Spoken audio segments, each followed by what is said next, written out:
ड्राइभरहरूको हालत छैन नि निकै फुर्की देखाउँदै घुड्की देखाउँदै आउँछ कि घर आएको बेलामा कोही कोही बेला आज गाई सार्नु लिएर आएको कि उफ 15-16वटा गाई छ नि त अनि सार्नु लिएर आएको बिचराको हेरेलाई कर्नर भएछ आँखा नाक पनि रातो बेगर्स जस्तो लागिरहेछ है भेनालाई उफ के भन्नु र अघि मलाई खतरा डायलग दिइरहेको थियो कि तिमीहरूको भिडियो बनाइरहेको थियो भिडियो त्यो एडिट गर्नु पर्यो भनेर हेर्दै थियो नि तिमीहरू त खालि लड्यो बस्यो काम छैन भन्नुहुँदै थियो कि अहिले थाहा पाइरहेको होला ब्रोले त के भन्नु ब्रदर इन लोले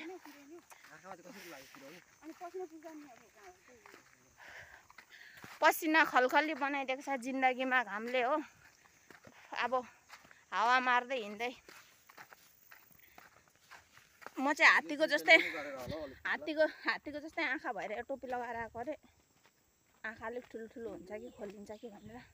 सो साथीहरू हाम्रो चाहिँ गरम महिना यस्तो चलिरहेछ टमाटर जस्तो गाला बनाउँदै हिँडिरहेछु उफ भेन नाका बन्दी के भन्छ भइसकिसक्यो अबदेखि आउँदैन अरे अघि चाहिँ पुरा उहाँको काम चाहिँ काठ बोक्नु थियो नि त गाई सार्नु जान्छु बहिनी अनि त्यहाँदेखि सबैले काठ बोकेर जानुपर्छ ल भन्दै थियो अब त दुबारा नै आएगा पो भन्छ त यस्तो भेनाहरूले के गरे खान्छ होला हौ राईको ज्वाइँहरूले सो ठीक है दोस्तों अभी के लिए होस्ता bye bye tata bye bye फिर मिलते हैं नेक्स्ट वीडियो में हाम्रो चाहिँ गरम वाला जिन्दगी यस्तै भएर आज फेसबुकमा हुनुहुन्छ भने चाहिँ अहिले म फेरि फेसबुकमा लाइभ आउनेवाला छु साथीहरू मिलते हैं तब बाय बाय हेलो सेवा सेवन्ने सम्पूर्णमा हजुरको लिसु फेरि पनि वापस आएछ हैन सो लिसु हैन निसु सो यहाँ सबैजनालाई निसु अफिसियल ब्लगमा स्वागत छ अनि म चाहिँ छु अहिले बारीमा हैन उफ आजकल गरम बढी भएको छ पानी आयो भने पानी गरम भयो भने गरम त्यही भएर म चाहिँ गाई सार्नुको लागि आएको थिएँ गाईलाई चाहिँ त्यहाँ शीतलमा सारेर अनि म चाहिँ यहाँ बसिरहेको छु किनकि मेरो दिदी भेनाजु भन्ने चाहिँ यता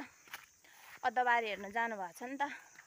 सो यहाँ हेर्नु न पसिना कस्तो गरेर गिर्दैछ रामा ईश्वर प्रभु भन्ने यस्तो भएको छ उफ धेरै दिन बादमा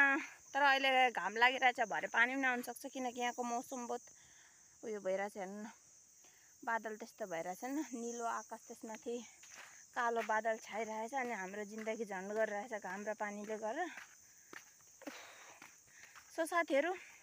आज चाहिँ म गाई गोरु सार्दै हजुरहरूलाई म धेरै दिन भयो नि त भिडियो बनाएको छुइनँ सो त्यही भएर भिडियो बनाउँदै हो कि अनि मेरो दुईजना नाना भेना भनाउँदा चाहिँ के गर्नु हुँदै रहन् देखाउँछु यता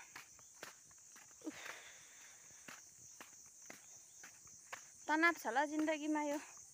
अरुणाचलमा बाँच्नु गाह्रो भइसक्यो अहिले नै अझै 6-2-3 महिना हैन गरम महिना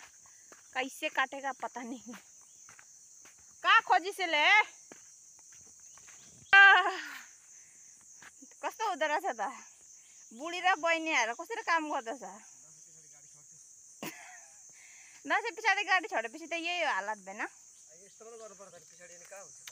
यहाँ हेर्नु न बिचारा ड्राइभरको हालत छैन